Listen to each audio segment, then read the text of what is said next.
They're the ones we're after. And presumably, actually, in most cases, it's a hardcore, and most of them. I spoke to some detective sergeants a while ago and said to them, do they recruit crime fighters anymore in the police? And they, off the record, said to me, no. Is that part of the problem? I think certainly we've got a culture of defensive policing in this country at the moment, whether it's health and safety rules, whether it's the rules and regulations imposed by the Home Office. I think police are operating to a significant degree with one arm tied behind their back. Most of the officers I meet actually want to go out and catch criminals. Much of their time in reality is spent in police stations filling out forms or sending data to the Home Office, and that's got to change.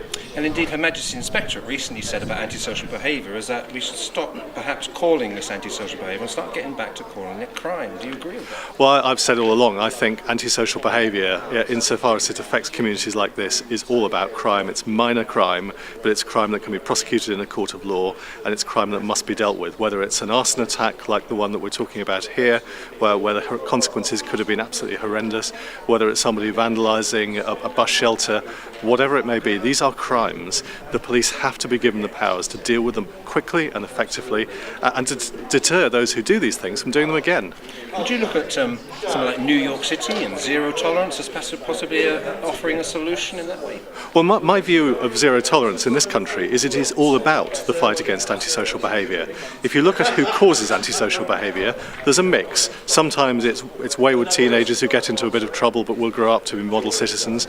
In other cases, it's people who are very often from the most difficult of backgrounds, for whom this is part of a journey that may lead to more serious crimes.